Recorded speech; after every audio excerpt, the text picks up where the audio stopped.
골로새서 1장 26절, 27절 말씀.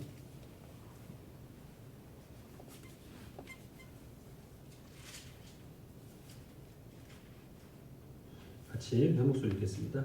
이 비밀은 만세와 만대로부터 감추어졌던 것인데 이제는 그의 성도들에게 나타났고 하나님이 그들로 하여금 이 비밀의 영광이 이방 가운데 얼마나 풍성한지를 알게 하려 하심이라. 이 비밀은 너희 안에 계신 그리스도시니 곧 영광의 소망이니라. 지난 시간에는 우리는 그 신천지의 포교 전략에 대해서 살펴봤습니다. 이제 4단계로 나누시게 됐는데요. 그 4단계의 그 포교 전략 가운데 핵심은 비유풀이입니다. 그들은 이제 비유풀이로 사람들을 미혹해 끌어들이기 위해서 뭐 문화센터나 아니면 강연이나 심리 테스트, 상담, 부모회 이런 것들로 위장해서 사람들에게 다가가 인간관계를 형성하는 것이고요. 그리고 그렇게 해서 센터로 끌어들이게 되면 말씀드린 것처럼 월, 화, 목, 금 일주일에 4번 이렇게 6개월 동안 하루에 3시간씩 집중적으로 이 비유풀이를 배우게 됩니다. 이 과정이 다 마칠 때쯤 되면 이제 그 사람들은 자신들의 정체를 드러내게 되는데요. 그러나 신천지에 대해서 또 부정적인 생각을 갖고 있던 사람도 자기가 신천지에 지금 몸담고 있다는 사실을 알아도 혼자 힘으로 나올 수 없을 만큼 깊이 빠져들게 됩니다. 이 비유풀이가 그만큼 이제 큰 어떤 사람들을 미혹하는 힘이 있다는 것이죠. 그러면 우리는 이 비유풀이가 갖고 있는 이 미혹의 힘이 무엇인지를 몇 가지 예를 들어서 조금 더 우리가 자세히 살펴보도록 하겠습니다. 이 비유풀이에 이제 첫 번째 들어가는 단계가 있는데, 그건 이사야 34장 말씀입니다. 뭐 성경을 찾지는 마시고 앞에 있으니까 앞에 화면을 보시고요. 우리 같이 이사야 34장 16절 말씀, 우리 한 절 말씀을 우리 읽도록 하겠습니다. 시작. 너희는 여호와의 책에서 찾아 읽어보라. 이것들 가운데서 빠진 것이 하나도 없고 절짝이 없는 것이 없으리니 이는 여호와의 입이 이를 명령하셨고 그의 영이 이것들을 모으셨습니다. 여호와의 책이 다 짝이 있다라고 그렇게 말씀을 하셔요. 그래서 성경에는 다 짝이 있습니다. 그래서 그 짝을 찾아서 성경을 읽어야 성경을 제대로 파악할 수 있다라는 것입니다. 짝의 그 한 가지 예를 들겠는데, 우리 마태복음 17장 20절 말씀 보실까요? 마태도 죄송합니다. 마태복음 13장 18절부터 19절까지 말씀을 같이 읽어보겠습니다. 시작. 그러므로 찌푸리는 비유를 들으라. 하나님 말씀을 듣고 깨닫지 못할 때는 악한 자가 와서 그 마음에 뿌려진 것을 빼앗느니 이는 곧 길가에 뿌려진 자요. 여기서 이제 예수님께서 씨 뿌린 자의 비유를 말씀을 하시고, 씨라고 하는 것은 이 식물의 씨앗이 아니라 하나님 말씀이라고 분명하게 가르쳐 주셨죠. 그리고 또 밭은 사람의 마음이라고 가르쳐 주셨습니다. 그래서 여기에 입각해서 성경을 읽어야 하는 거예요. 그럼 이 마태복음 13장 18절 19절의 말씀의 짝은 어디 있느냐면 예레미야 말씀입니다. 예레미야 31장 27절을 보도록 하겠습니다. 예레미야 31장 27절 읽겠습니다. 시작. 여호와의 말씀이니라. 보라, 내가 사람의 씨와 짐승의 씨를 이스라엘 집과 유다 집에 뿌릴 날이 이르리니. 여기서 말씀을 그냥 문자적으로 보면은 하나님께서 이스라엘 백성들을 회복하실 때에 그때에 이 가축들과 그리고 또 자손들이 번성할 수 있도록 은혜를 베풀어 주시겠다, 이렇게 읽히거든요. 근데 이 말씀은 그런 뜻이 아니라는 겁니다. 수긍하는 표정으로 보시면 안 되고요. 지금 신천지가 가르치는 대로 말씀드리는 거예요. 이거는 거짓되는 거라는 말씀이죠. 그래서 이 말씀에서 이 사람의 씨라고 하는 것은 인자 대신 예수 그리스도의 말씀으로 우리가 읽어야 되는 겁니다. PPT 하나 더 보여주시겠어요? 그리고 여기서 짐승의 씨라고 하는 것은 이제 마귀가 뿌린 씨앗이 마귀의 말입니다. 그리고 유다의 집에, 각 집에는 밭이 있죠. 사람의 마음 가운데 이 예수 그리스도의 말씀과 마귀의 씨앗이 함께 뿌려지기 때문에 교회에서 목사님이 하는 말이라고 다 들어서는 안 되고, 무엇이 정말 예수 그리스도께서 나오는 영적인 말인지를 분별할 수 있는 지혜가 있어야 한다라는 겁니다. 신천지가 가르친다는 거죠. 그래서 이 원리에 입각을 해서 우리가 하나하나 이 대응하는 단어들을 찾기 힘드니까 제가 한꺼번에 한번 정리를 해봤습니다. 보시면 이렇게 정리가 돼요. 그래서 씨, 물, 불, 포도주, 떡, 만나, 과실 뭐 이런 단어가 나오면 이거는 이 단어대로 읽으면 안 되고요. 말씀으로 바꿔 읽어야 되는 겁니다. 그리고 밭, 그릇, 향로 이런 것은 사람의 마음이고, 또 밑에 무덤, 바벨론 이런 기성교회를 뜻하는 것이고, 새 예루살렘, 시온산, 새하늘, 새 땅 이런 거는 신천지 교회를 의미하고 산 이렇게 교회를 의미하고 이렇게 바꿔 이해하는 겁니다. 이 원리에 우리가 입각을 해서 우리가 초급 과정부터 비유풀이를 한번 들어가 보도록 하겠습니다. 다음 구절 보여주시고요.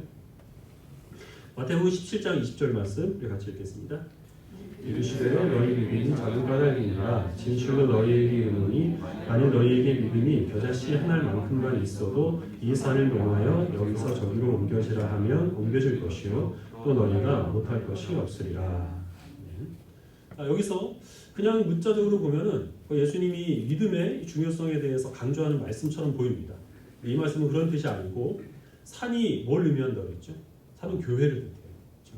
넘겨주시고요. 그러면 이 말의 의미는 믿음이 있는 자는 산을 여기에서 저기로 옮기라면 옮겨질 것이가 아니라 교회를 여기서 저기로 옮기라면 옮겨질 것이요 이런 뜻이 됩니다. 그래서 믿음이 충만한 신천지 교인이 기성교회에 들어가서 그 교회 목사를 내쫓고 신천지 목사를 데리고 들어와서 교회를 통째로 신천지로 넘기는 것, 또 신천지 교회의 교회 들어가서 거짓말로 성도들을 미혹해서 기성교회 성도들을 신천지 교회 안으로 빼돌리는 것, 이게 죄가 아니라는 겁니다. 이거는 믿음이 충만한 사람에게 하나님께서 맡겨주신 일이고 이렇게 해서 교회가 신천지 교회로 넘어지는 것을 하나님은 산 옮기기라 이렇게 말씀하시는 거예요. 그래서 믿음이 충만한 성도들은 기성교회 성도들을 다른 교회로 빼돌리는 데 있어서 수단과 방법을 가리지 말고 열심히 내야 한다라는 겁니다. 자, 이제 중국 과정으로 넘어가도록 하겠습니다. 다음 점 보여주시고 누가복음 23장 28절 31절 같이 읽겠습니다. 시작. 예수께서 돌이켜 그들을 향하여 이르시되 예루살렘에 가이다 갈릴라에 오르지 말고 너희와 너희 자녀를 위하여 오르라. 보라 나에 이르면 사람의 말을 잉태하지 못하는 뼈와 생산하지 못하는 뼈와 먹이지 못하는 것이 복이 있다니라.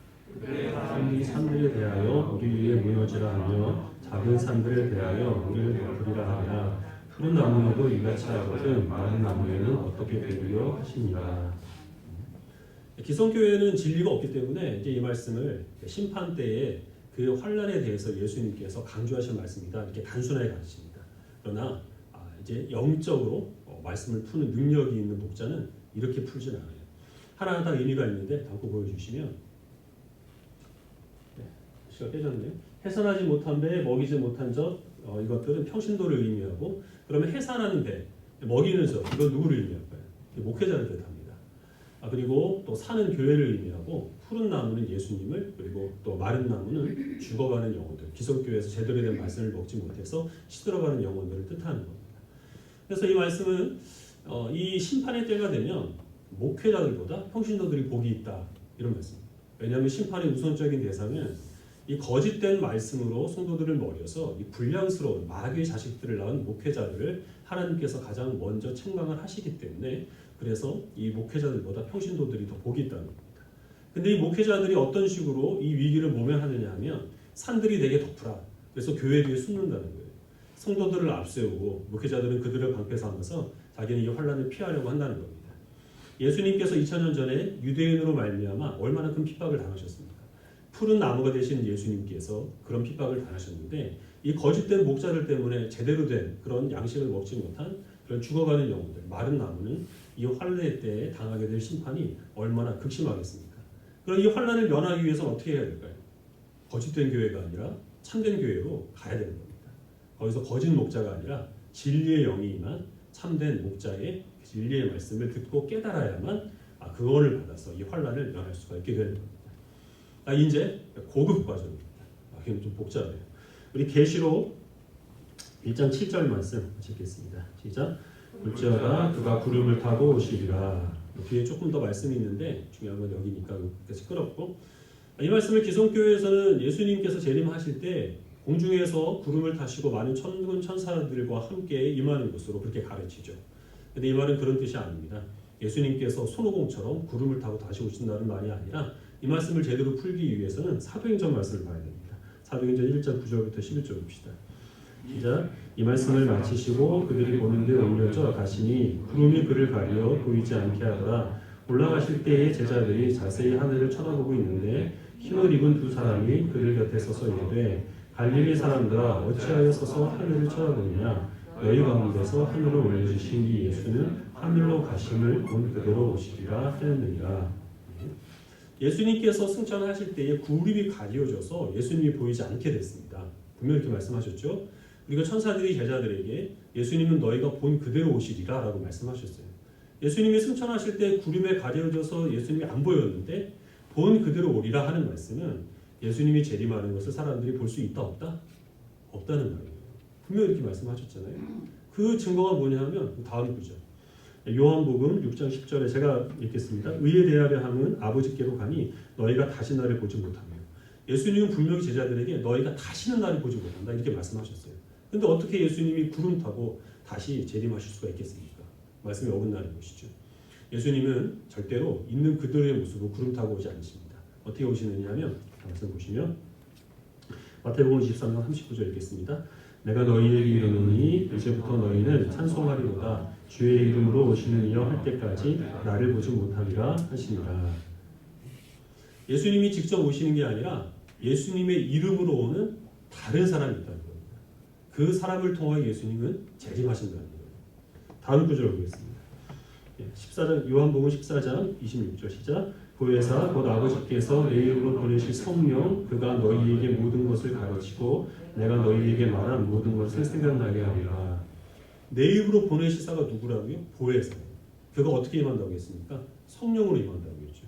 예수님이 직접 오는 게 아니라 예수님으로 이름으로 보내실 보혜사라는 다른 존재가 있는데 그에게 성령, 한때 예수님께 임했던 그 성령이 이제는 이 보혜사에게 임해서 그래서 예수님의 재림이 이루어지고 그 보혜사가 와서 하는 일은 말씀을 기억나게 하고 진리의 말씀을 제대로 가르치는 것이다 라는 겁니다. 이 보혜사에게는 또 다른 이름이 있습니다. 넘어가셔서 이 보혜사에 대해서는 또 다른 증거가 있는데 요한복음 14장 17절 자 그는 진리의 영이라 세상은 능히 그를 받지 못하나니 이는 그를 보지도 못하고 알지도 못하니라. 그러나 너희는 그를 아나니 그는 너희와 함께 거하시며 또 너희 속에 계시겠습니다. 이 보혜사는 진리의 영이에요. 그래서 다른 말씀을 가르치는데 문제가 뭐냐면 세상 사람들은 보혜사를 알아보질 못합니다. 그래서 보혜사에게 이단이다, 사입이다 이렇게 비방한다는 거예요. 그러나 이 보혜사는 항상 진실된 교인들과 함께 있고 진실된 교인들은 이 보혜사가 누군지를 알아본다는 거죠. 하나님께서 보혜사에게 주신 또 다른 이름이 있습니다. 요한계시록 3장 12절 말씀 읽겠습니다. 시작. 이기는 자는 내 하나님 성전에 기둥이 되게 하리니 그가 결코 다시 말하지 아니하리라. 내가 하나님의 이름과 하나님의 성 곧 하늘에서 내 하나님께로부터 내려오는 새 예루살렘의 이름과 나의 새 이름을 그 위에 기록하리라. 이긴 자라고 새로운 이름을 주십니다. 이긴 자를 하나님께서 성전에 기둥이 되게 하시고 새 예루살렘의 이름과 그리고 또 이 보혜사라는 새로운 이름을 하나님이 그에게 허락하여 주시겠다라는 거예요. 이 이긴 자가 지금 하는 일이 무엇이냐? 이제 마지막 구절이에요. 요한계시록 3장 21절. 시작. 이기는 그에게는 내가 그 보좌와 함께 앉게 하여 주기를 내가 이기고 아버지 보좌에 함께 앉은 것과 같이 하리라. 기성교회에서는 이제 이 말씀을 예수 그리스도께서 지금 하나님 우편에 앉아 계시고 신자들을 위해서 중보하시고 만왕의 왕으로 세상을 통치하고 다스리신다 이렇게 가르치고 있죠. 사도 신경에도 그렇게 나옵니다. 그건 거짓말입니다. 예수가 앉아 있는 게 아니라 이긴 자가 앉아 있는 겁니다. 이 이긴 자는 기성교회에서 말하는 것처럼 이 극심한 환란 가운데서도 자기의 믿음을 신실하게 지킨 이런 승리한 성도들이 아니고 보혜사 한 사람을 뜻합니다. 이 보혜사는 지금 이 땅에 내려와 있는 것 같지만 사실은 하나님 우편에서 세상을 다스리는 그 일을 예수의 뒤를 이어서 하고 있다는 거예요. 그럼 이 보혜사, 이 이긴 자가 누굽니까? 우리 이만희 총회장님이 되시겠습니다. 이런 결론으로 나간 겁니다. 다시 그 화면은 제목을 보여주시고 저거는 그냥 앞에 비춰주시면 되고요. 어떻습니까 여러분? 좀 설득이 되셨나요? 비유풀이? 좀 다르죠. 이 비유풀이를 듣는 사람은 이전에 몇 개월 동안 닭가리를 당합니다. 그래서 어느 정도 충분히 익은 상태에서 센터에 들어가는 거예요. 우리는 한 10분 남짓 이 얘기를 들었지만 이 사람들은 월화목금 하루에 3시간씩 일주일에 4번 6개월 이상 이거를 계속해서 반복해서 듣고 암송하고 주변에 있는 잎사귀들 바람잡이들이 계속 이게 진리다 힘들지만 같이 참자 이렇게 계속해서 바람을 넣어주니까 우리와는 좀 다르게 접할 겁니다. 그러나 내용은 동일합니다. 여러분들이 이걸 들으시고 성경적이다 논리적이다 이렇게 생각하실 분은 안 계실 거예요. 저는 이걸 보면서 옛날에 많이 했던 원숭이 엉덩이송이 생각났습니다. 원숭이 엉덩이는 빨개, 빨개면 사과, 사과는 맛있어, 맛있으면 바나나 쭉 가다가 나중에는 백두산이 나오잖아요. 그러면 원숭이 엉덩이는 백두산 이런 결론을 내놓는 게 맞는 말입니까? 신천지가 이런 식으로 성경을 단어해서 이어가고 있거든요. 원숭이 엉덩이는 빨개는 차라리 그 안에 진리라도 들어있습니다. 원숭이 엉덩이는 실제로 불그스름하니까요. 근데 신천지가 처음 내세운 그 비유풀이는 전제부터 틀렸습니다. 이사야 34장 16절 말씀은 성경에 짝이 있다는 말씀이 아니에요. 우리 개혁 성경으로 한글 성경으로 보면은 그렇게 보이는데 그래서 어떤 일반 교회 목사님도 모든 성경은 구약과 신약에 대응하는 짝이 있다 이렇게 그 부분을 설교하신 분도 계셨어요. 그러나 원문을 보면 그거는 성경에 짝이 있다는 것이 아니고 이 가축에 짝이 있다는 것입니다. 저는 문맥을 살펴보면 분명히 나오고 세 번역은 정확하게 그렇게 혼란의 여지가 없이 번역을 했습니다. 하나님께서 이스라엘 백성들을 회복하실 때 그 땅에 가축들이 번성할 수 있도록 만반의 준비를 갖춰놓은 상태에서 이스라엘 백성들을 회복하실 은혜를 베푸신다 하는 그런 뜻이에요. 그러나 신천지는 그것을 성경에 짝이 있다라고 해서 자기네 비유풀이가 맞다라고 하는 그런 근거로 삼습니다. 전제부터 틀렸다는 거죠. 성경에서 예수님이 분명히 이 씨앗을 말씀이라고 하셨지만 성경에 나오는 모든 씨앗을 다 말씀으로 읽어서는 안 되는 거죠. 어떤 것은 말씀으로 읽어야 하지만 어떤 것은 정말 식물의 씨앗이고 또 어떤 것은 사람의 자식이나 또 가축의 새끼를 의미하기도 합니다. 그 상황과 전후 문맥에 따라서 해당 단어들의 의미가 달라집니다. 그러나 신천지는 그것을 전혀 생각하지 않습니다. 이 사람들은 성경 말씀 가운데서 하나님이 주신 교훈과 의미가 무엇인가 이것을 찾는 데는 아무런 관심이 없습니다. 자기네들이 세워놓은 주장, 그 전제를 뒷받침하는 구절로 성경을 이용할 뿐입니다. 이들이 내세우는 주장이라 하는 것은 먼저는 기성교회가 틀렸다는 겁니다. 교회에는 구원이 없다는 거예요. 교회를 안에서는 절대 구원을 받을 수가 없고 모든 목회자들은 다 사건 목자들이고 거짓된 진리를 증거하는 불량한 목자들이다라는 겁니다. 구원을 받기 위해서는 오직 참된 목자가 인도하는 교회로 들어와야 하는데 그 교회가 신천지이고 거기서 14만 4천 안에 들어야만 구원을 받고 그렇지 못하면 멸망한다. 이런 식으로 사람들의 조급함과 공포심을 계속해서 자극합니다. 그리고 하나님이 보내주신 진리의 영, 이 보혜사 이만희의 말에 절대적으로 복종을 해야만 그래야만 구원을 얻을 수 있다라고 그렇게 가르치고 있는데요. 그 주장을 뒷받침하는 그 근거로만 성경을 사용합니다. 그래서 이 신천지는 무리한 해석들이 굉장히 많습니다. 신천지에서는 이 에덴 동산을 과천이라고 얘기합니다. 과천이 신천지의 성지잖아요. 왜 에덴 동산이 과천이냐 하면 과천은 한문으로 과일 과자에 내천자를 씁니다.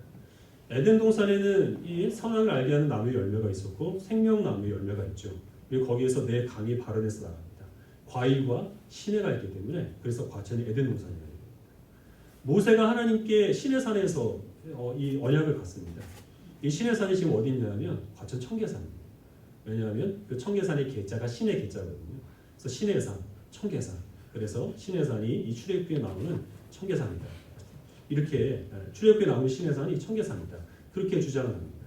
하지만 시내산이라고 하는 것은 시나이라고 하는 그 산의 이름을 우리말로 음역한 것에 불과하거든요. 그런데도 신천지 교회는 맹목적으로 그 말을 믿습니다. 신천지에서는 개혁 한글 외에 다른 성경을 보지를 못하게 합니다. 개혁 개정도 그들은 보지 않습니다. 다른 역본들은 다 사단의 손을 타서 변질된 성경이라는 거죠. 그래야 자기네들이 짜놓은 공식이 깨지지 않으니까 개혁 한글 성경만 가지고 엉터리 해석을 하면서 성도들을 미혹한다는 겁니다. 그럼에도 불구하고 지금 한 달에 2,000명이 넘는 사람들이 신천지에 계속해서 넘어가는 이유는 무엇일까요?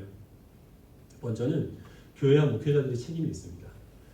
신천지에 빠져서 전국에 7명밖에 없는 교육장의 자리까지 올랐다가 탈퇴한 신현욱 목사님이라는 분이 있어요. 이분은 지금 이 신천지에 빠진 분들을 다시 이제 원래대로 회복하는 일에 헌신하고 계시는데 그분이 자기가 왜 신천지에 빠진지에 대해서 그 동기를 이야기하셨습니다. 평신도였는데 성경이 알고 싶은데 가르쳐주는 곳이 없었다는 겁니다. 교회에서는 그냥 성경 한 구절 읽어놓고 목사님이 설교 시간 내내 딴 얘기를 하는 오늘 제가 좀 찔려요. 이 설교가 좀 그런 식이어서 늘 그런 건 아니니까 여러분들이 이해를 하시고 그런 식으로 대해서 성경을 알 수가 없어서 혼자 성경을 보고 있는데 누가 성경을 알려주겠다라고 하면서 다가왔다는 겁니다.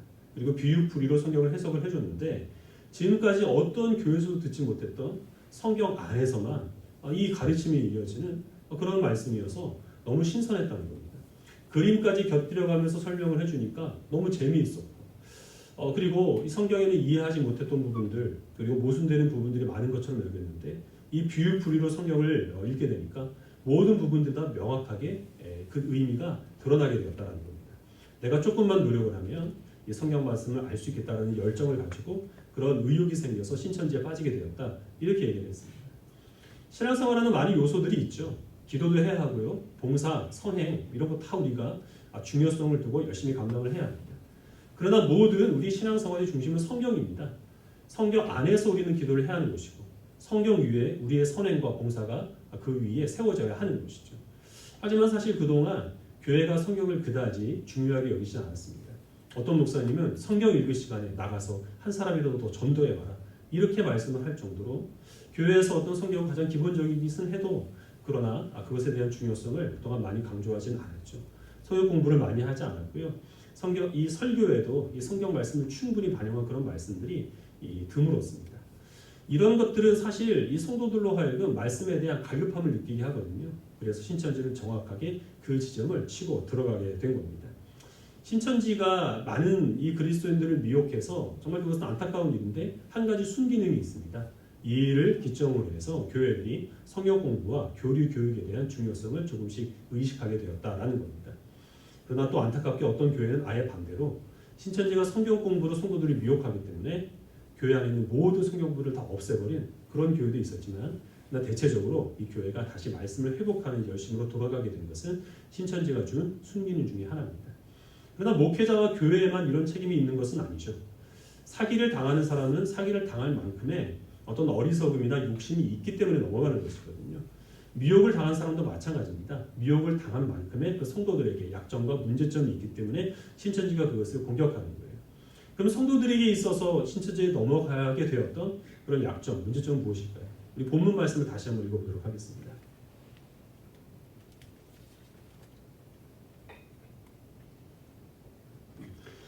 골로새서 1장 26절 27절 다시 한번 읽겠습니다. 시작. 이 비밀은 만세와 만대로부터 감추어졌던 것인데 나타났고 하나님이 그들로 하여금 이 비밀의 영광이 이방인 가운데 얼마나 풍성한지를 알게 하시니라. 이 비밀은 너희 안에 계신 그리스도시니 곧 영광의 소망이니라. 여기서 말씀하는 비밀이라고 하는 것은 수수께끼나 아니면 숨은 그림이 아닙니다. 하나님께서 오랜 세월 동안 추진해 오신 그 계획의 목적, 이것을 성경에서는 비밀이라고 얘기를 합니다. 처음에는 안 보이다가 시간이 지날수록 서서히 드러나고 완성되기 때문에 비밀이라고 얘기하는 것이죠. 그럼 비밀은 지금 무엇이라고 말씀합니까? 예수 그리스도로 인한 하나님의 택한 자들의 구원이 하나님의 비밀이었습니다. 하나님께서는 오래전부터 예수님으로 말미암아 하나님이 택하신 자들을 구원하시려는 계획을 품고 계셨고 인간의 역사 가운데서 이 계획을 하나님이 치밀하게 실천해오고 그리고 이루어가고 오셨습니다. 때가 되었을 때 하나님은 그 아들을 우리에게 보내셔서 하나님의 그 나라를 땅 가운데 선포하게 하셨고 모든 택한 자들의 죄를 대신 지고 십자가에 죽게 하셨습니다. 그러나 그 사방과 죄의 권세를 예수님께서 부활하심으로 이기셨고 승천하시면서 신자들에 대한 많은 약속의 말씀을 허락하여 주셨죠. 그리고 주님께서는 지금도 여전히 그 예수 그리스도로 말미암은 구원의 계획을 지금도 이루어가고 계십니다. 성경에서 이것을 비밀이라고 말씀하신 이유는 이게 단순간에 드러나는 것이 아니기 때문입니다. 하나님께서는 이 그리스도로 말미암은 구원의 계획을 우리들에게 펼쳐 알게 하여 주시기 위하여서 성경책을 주셨습니다. 근데 이 성경은 순식간에 완성된 책이 아니죠. 1500년이 넘는 시간 동안 40명이 넘는 그 사람들의 손을 통하여 기록하게 하신 굉장히 방대한 분량의 책입니다. 그래서 이 책을 통하여 하나님께서 주시는 이 구원의 계획을 우리들에게 밝히 보여주셨기 때문에 우리들은 이 성경을 읽을 때에 우리가 그냥 펼쳐 눈에 들어오는 구절을 줄 쳐가지고는 성경 말씀을 제대로 이해할 수가 없는 겁니다. 우리는 구약을 읽을 때에 하나님께서 그 아들을 통하여서 밖에는 구원하실 수 없는 그런 어떤 이 세상의 죄악들, 인간의 타락함 그런 것들을 읽어야 하는 겁니다. 하나님께서 끊임없이 그 백성을 사랑하여 주시고 많은 기회를 주셨지만 끝까지 그런 모든 하나님의 손길을 뿌리친 그런 이스라엘 백성들의 모습을 통하여 우리들의 교만하고 고집스러운 모습들을 우리들은 발견을 해야 한다는 겁니다. 그럼에도 불구하고 하나님께서는 그 백성을 심판하실지언정 버리지 아니하시고 회복의 그 약속을 어떻게 허락하여 주셨는가라는 것들을 우리는 구약 성경을 통해서 읽는다는 것이죠. 신약으로 넘어오면 우리는 복음서를 접하게 됩니다. 복음서 말씀에서 우리들은 그 예수 그리스도께서 하나님의 아들로 이 땅 가운데 육신을 입고 오셔서 어떤 말씀을 가르치셨고 어떤 일을 행하셨는가라는 것들을 읽게 됩니다. 또 우리는 그 복음서에서 그 종교 지도자들이 어떤 증오를 가지고 하나님의 아들을 십자가에 못 박아 죽였는가라는 것과 예수 그리스도께서 그 죄와 사망의 권세를 부활로서 이기신 그 승리의 역사를 읽게 되는 것이고, 승천하시면서 남긴 그 약속의 소망들을 또한 우리는 우리에게 주신 약속의 소망으로 받아들여 정성스럽게 읽어야 하는 겁니다. 서신으로 넘어오게 되면 하나님께서는 하나님의 아들의 죽음이라는 그 인간의 죄를 하나님께서는 오히려 하나님의 선하신 뜻을 이루실 기회로 삼으신 하나님의 지혜를 우리가 찾게 됩니다. 우리의 의의가 아니라 예수님의 십자가의 의의로 우리를 구원하신 하나님의 그 놀라운 은혜를 우리는 서신을 통하여서 좀 더 자세하게 확인하게 되는 것이고, 예수 그리스도께서 핏값으로 세우신 그 교회로 말미암아 이방인들까지 하나님의 백성으로 삼으신 놀라운 하나님의 능력을 우리는 서신서에서 분명하게 확인하게 됩니다. 그리고 계시록에서 우리는 우리의 믿음으로 인하여 많은 손해와 핍박과 환난을 당하게 되지만, 그러나 궁극적인 승리의 영광은 그리스도를 믿는 우리들에게 주어진다는 것과 하나님 나라에서 우리가 누리게 될 영원한 평강과 그리고 또 안식을 우리는 계시록을 통하여서 우리의 소망으로 품게 되는 겁니다. 성경을 이런 식으로 읽기 위해서는 성경을 아무처럼 풀어서는 어림도 없는 일이에요. 마음에 드는 구절만 줄쳐서는 전혀 성경을 이렇게 읽을 수가 없습니다. 모든 성경 66권을 각 구절마다 하나님께서 내게 쓰신 사랑의 편지라는 사실을 우리가 기억하여서 정성껏 자세히 그리고 자주 오래 읽어야만, 그래야만 우리는 성경을 통하여 비밀 되신 예수 그리스도를 발견할 수 있는 겁니다. 성경만을 가지고는 또 부족합니다. 제가 설교 중에 자주 덧붙이는 말이 있는데요. 이 말씀이 선포되었던 당시의 상황은 이라는 말입니다. 여러분들이 의식하고 계실지 그러지 않을지 모르겠지만 저는 의식적으로 그 말을 많이 씁니다. 왜냐하면 성경을 통하여 하나님이 우리에게 알게 하여 주시는 교훈, 하나님의 의도, 그런 것을 우리가 분명하게 살피기 위해서는 이 말씀이 처음 선포되었을 때의 시대적인 상황, 문화적인 상황, 종교적인 상황들, 이런 것들을 충분히 고려하고 읽어야 하기 때문에 그렇게 하는 것이거든요. 이렇게 성경을 읽는 것은 사실 굉장히 어려운 작업입니다. 성경을 연구하는 학자들도 자기가 전공한 성경 외에는 사실 그 지식이 그렇게 깊지는 못합니다. 설교자들도 자신 있게 성경을 설교할 수 있는 본문은 정해져 있어요. 그러니 평신도가 이런 식으로 성경을 이해한다는 것은 굉장히 어려운 일이죠. 평생에 걸쳐서 성경을 정성껏 읽어야만 겨우겨우 이뤄낼 수 있는 일입니다. 성경을 읽고 거기서 예수님을 발견하는 것만으로는 부족하죠. 성경 말씀대로 살아야 하잖아요.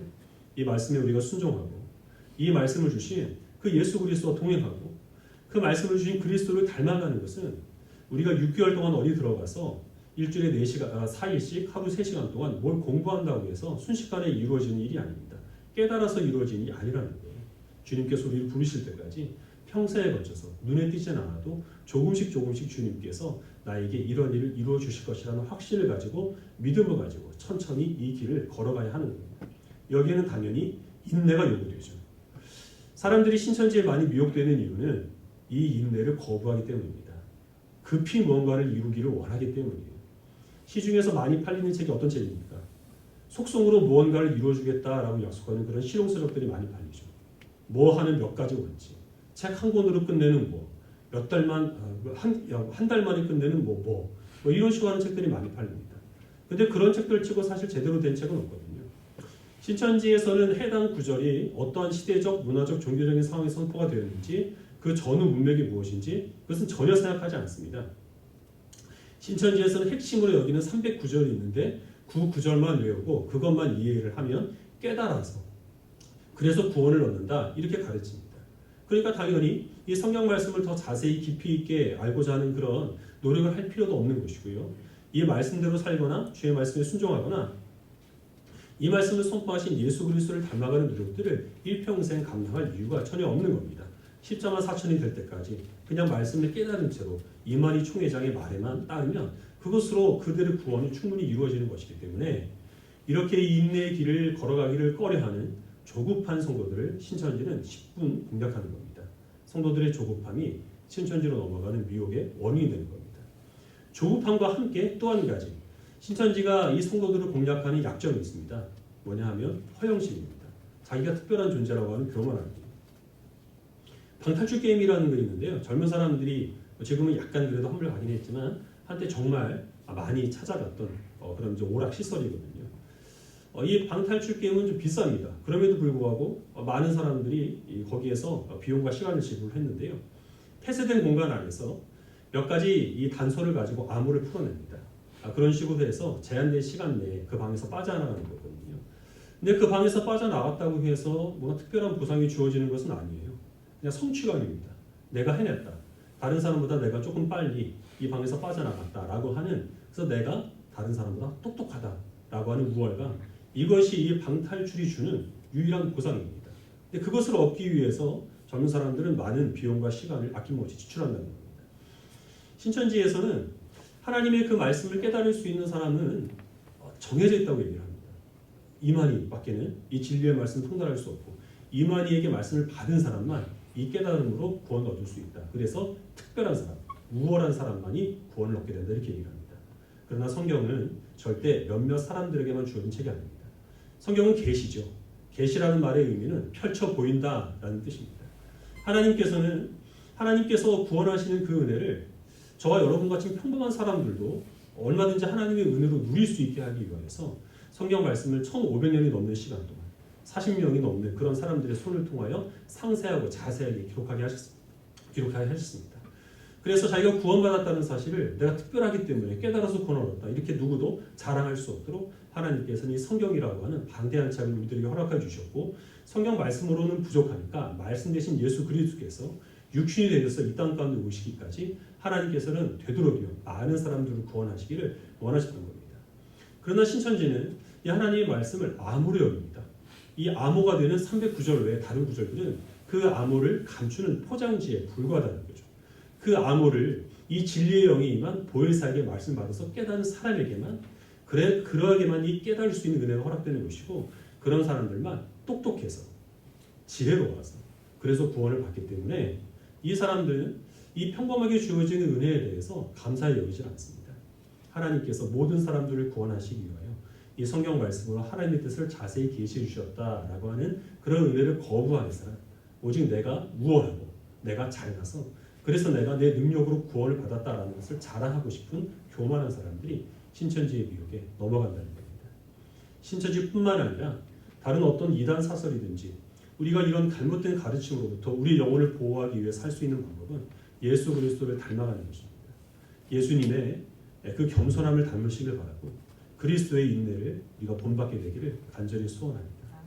나와 같이 평범한 사람들에게 예수 그리스도를 믿는 믿음을 주셔서 그 구원을 베풀어 주신 하나님의 사랑에 날마다 감사하는 마음으로 살아가시기를 바랍니다. 성경을 통하여서 그리스도를 발견하고 이 말씀을 내 삶의 지침으로 삼아 때를 어떤지 모르든지 항상 가까이 두고 열심히 읽으며 이 말씀에 순종하고 이 말씀을 허락해 주신 그리스도를 닮아가기 위해 내 모든 시간들, 내 그 평생의 삶을 드리기에도 전혀 아깝게 여기지 않는 지혜로운 주의 백성들이 되시기를 주의 이름으로 축원합니다. 기도하겠습니다.